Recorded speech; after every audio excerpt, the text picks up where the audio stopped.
Bismillahirrahmanirrahim. Assalamualaikum warahmatullahi wabarakatuh. Apa kabar anak ibu semuanya? Alhamdulillah, insya Allah kita semua senantiasa berada di dalam lindungan Allah Azza wa Jalla. Nah, alhamdulillah anak ibu, pada kesempatan kali ini kita masih diberikan waktu oleh Allah untuk dapat melanjutkan materi pembelajaran kita di tema 5 subtema 4, yaitu mengenai cuaca, musim, dan iklim. Nah, kali ini kita akan selesaikan subtema 4 ini. Dan Ibu akan masuk ke muatan Bahasa Indonesia, PPKN, PJOK, dan SBDP. Mengapa? Karena materi yang ada pada subtema 4 ini sebenarnya hanya pengulangan dari materi-materi kita di subtema 1, subtema 2, subtema 3, dan subtema yang sekarang. Jadi, Ibu rasa ini tidak terlalu berat dan anak Ibu mudah memahaminya ya nak ya. Nah, anak Ibu seperti biasa, sudahkah anak Ibu membaca buku teks subtema 4-nya? Nah, ada dari anak Ibu yang sudah membaca, tapi mungkin ada juga yang beberapa anak Ibu belum membaca bukunya. Nah, anak Ibu, mudah-mudahan penjelasan yang akan Ibu berikan di pagi hari ini dapat memberikan manfaat bagi anak Ibu untuk dapat lebih memahami pelajaran kita kali ini. Sebelum kita mulai pembelajaran kita, seperti biasa kita awali kegiatan kita dengan berdoa kepada Allah. Bismillahirrahmanirrahim. Rabbi zidni ilman warzuqni fahman. Kita berharap Allah memberikan kemudahan, kelancaran, keberkahan, dan keridhaan atas apa yang akan kita kerjakan di pagi hari ini ya nak. Lalu, apa yang menjadi tujuan pembelajaran kita kali ini? Yang pertama, anak Ibu diharapkan setelah menyimak materi yang Ibu jelaskan, anak Ibu bisa mencari informasi mengenai cuaca, musim, dan iklim yang ada pada teks di subtema 4 ini. Kemudian, anak Ibu juga setelah membaca, anak Ibu mampu menulis pokok-pokok informasi mengenai cuaca, musim, dan iklim. Lalu anak Ibu bisa menyusun informasi mengenai cuaca, musim, dan iklim.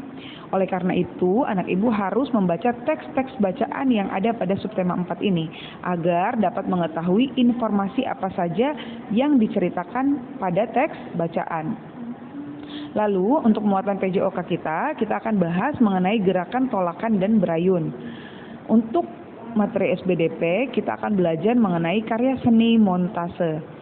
Dan untuk materi PPKN kita akan belajar bagaimana pentingnya sikap bersatu. Karena di pembelajaran kita yang terdahulu kita juga sudah belajar ya bagaimana bersatu dalam keberagaman, contoh-contohnya dan apa saja manfaatnya. Ibu hanya mengulang sedikit saja ya nak. Baiklah, kita akan masuk ke cuaca, musim, dan iklim. Nah anak Ibu, Indonesia itu adalah negara yang berada di garis khatulistiwa bumi. Musim di negara kita itu hanya ada 2 jenis, yaitu musim hujan dan musim kemarau. Jika cuaca cerah berlangsung terus-menerus, maka ini tandanya musim kemarau sedang berlangsung. Namun, jika cuaca turun hujan secara terus-menerus atau sesekali berawan, mendung, maka ini bisa kita katakan sebagai musim hujan. Lalu jika cuaca cerah dan hujan datangnya silih berganti, nah itu pertanda kita sedang memasuki masa peralihan atau masa pancaroba. Nah, saat seperti ini cuaca dapat cepat berubah, mulai dari cuaca berawan, cerah, mendung, ataupun hujan dapat berubah dengan waktu yang sangat singkat. Lalu, apakah anak Ibu pernah mendengar istilah musim ataupun iklim? Karena cuaca sudah pernah kita bahas di subtema awal. Negara kita itu dikenal dengan negara yang beriklim tropis. Lalu apa sih itu iklim? Apa sih itu musim? Nah, kita akan pelajari pada subtema kita yang kali ini ya nak. Ibu akan bantu mengingatkan anak Ibu kembali mengenai cuaca. Cuaca itu adalah keadaan udara pada suatu wilayah yang sempit dan dalam waktu yang sangat singkat. Misalnya cuaca di Surabaya cerah, tetapi di Malang hujan. Atau di Pekanbaru cuacanya hujan. Atau di dekat SDIT di Jalan Delima hujan. Bisa jadi di Areng ke atas nggak hujan, malah cerah. Itu yang dikatakan dengan cuaca. Keadaannya berubah dengan waktu yang sangat singkat. Lalu ada beberapa unsur cuaca yang pernah kita bahas ya nak ya. Nah, cuaca itu dipengaruhi oleh beberapa hal, yaitu suhunya, kelembapan udara atau jumlah uap air yang ada di udara, serta kecepatan angin dan arah angin. Ada juga berhubungan dengan matahari. Lalu kita akan masuk ke apa itu perbedaan cuaca, musim, dan iklim. Nah, cuaca itu adalah keadaan udara secara keseluruhan pada suatu saat ya nak, termasuk perubahan, perkembangan, dan menghilangnya suatu fenomena. Nah, cuaca itu dapat berubah-ubah dalam waktu yang sangat cepat, kadang hanya dalam hitungan beberapa jam saja. Sementara iklim itu adalah kondisi rata-rata cuaca berdasarkan waktu yang panjang. Nah, iklim ini dapat berubah dalam jangka waktu yang lama hingga puluhan tahun. Iklim di suatu daerah juga dipengaruhi oleh posisi matahari terhadap suatu daerah di permukaan bumi. Lalu, musim itu yang mana, Bu? Nah, musim itu adalah keadaan cuaca yang paling sering terjadi di waktu tertentu. Nah, Indonesia itu mengenal dua musim, yaitu musim hujan dan musim kemarau. Nah, tadi cuaca itu terjadi karena suhu dan kelembapan yang sangat berbeda antara satu tempat ke tempat yang lain ya nak ya. Nah, perbedaan ini bisa terjadi karena sudut pemanasan matahari yang berbeda dari satu tempat ke tempat yang lainnya. Lalu, biasanya musim itu merupakan salah satu pembagian utama dari tahun. Biasanya berdasarkan bentuk iklim yang luas. Di beberapa negara, satu tahun itu ada 4 musimnya nak, yaitu musim dingin, musim panas, musim gugur, dan musim semi. Namun di negara kita, Indonesia, itu hanya memiliki 2 musim, yaitu musim hujan dan musim kemarau. Karena negara kita dilalui oleh garis khatulistiwa. Nah, selain cuaca, musim, dan iklim, anak ibu juga perlu mengetahui garis besarnya iklim ya nak ya. Nah, iklim itu adalah kondisi cuaca di suatu daerah dalam jangka waktu yang sangat lama. Nah, iklim di suatu tempat ini dipengaruhi oleh letak geografis di tempat itu sendiri. Bumi itu dibagi dalam 4 kondisi iklim, yaitu ada iklim tropis, ada subtropis, ada iklim sedang, dan ada iklim yang kutub atau iklim dingin. Sementara negara kita Indonesia itu berada pada iklim tropis ya nak ya, karena dilalui oleh garis khatulistiwa. Nah, itu yang anak ibu harus tahu. Kalau cuaca anak ibu sudah tahu ya, karena cuaca itu adalah keadaan udara yang berubah-ubah. Sementara musim di negara kita ada 2, yaitu musim hujan dan musim kemarau. Nah, faktor penyebab terjadinya musim ini diantara lain ada pergeseran matahari setiap tahun. Nah, jadi kedudukan matahari terhadap bumi itu berubah-ubah, seolah-olah berubah-ubah ya. Kemudian juga ada letak dari suatu daerah terhadap permukaan bumi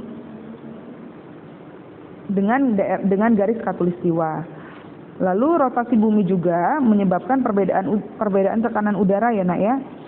Rotasi bumi itu berputar ya pada porosnya. Lalu ada yang laut dan benua juga mempengaruhi adanya perubahan musim yang ada pada suatu daerah. Nah, sementara kalau iklim itu terbentuk karena ada beberapa unsur. Nah, unsur-unsur iklim itu diantaranya ada seperti unsur-unsur cuaca ya nak, ada sinar matahari, suhu udara, kelembapan udara, awan, curah hujan, serta angin.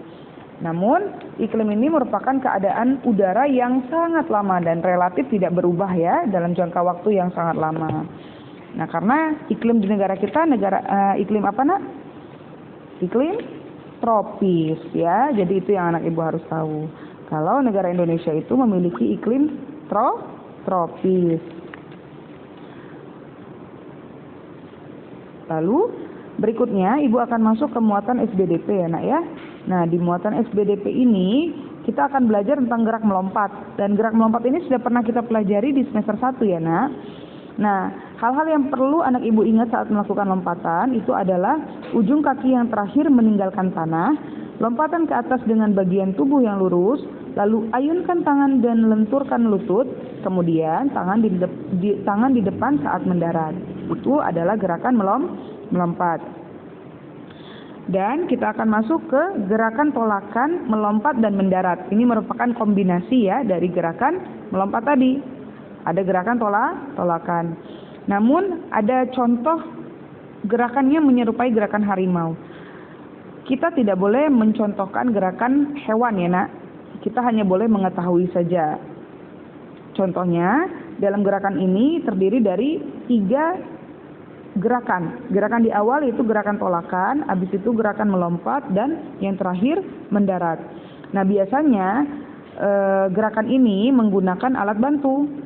Harus ada peralatan-peralatan yang digunakan ya, yaitu biasanya digunakan papan penanda untuk melompatnya, sementara matras ketika anak ibu mendarat agar bagian tubuhnya tidak cedera. Lalu gerakan tolakan itu bagaimana Bu? Nah, gerakan tolakan itu dilakukan ketika berada di tempat papan tolakan. Tolakan dilakukan dengan cara menginjak penanda dengan satu kaki, kemudian mendorong badan ke atas. Seperti anak ibu mau melompat ya nak, badan itu harus melambung. Jadi bagian kaki kita ditekan untuk bisa badan kita melambung. Lalu gerakan yang berikutnya dikombinasikan dengan gerak melompat, yaitu dilakukan setelah melakukan tolakan. Ketika badan terdorong ke atas, lalu melompat melewati penanda menuju matras. Nah, kondisi ketika anak ibu melompat, melambung di udara, itu namanya melompat ya.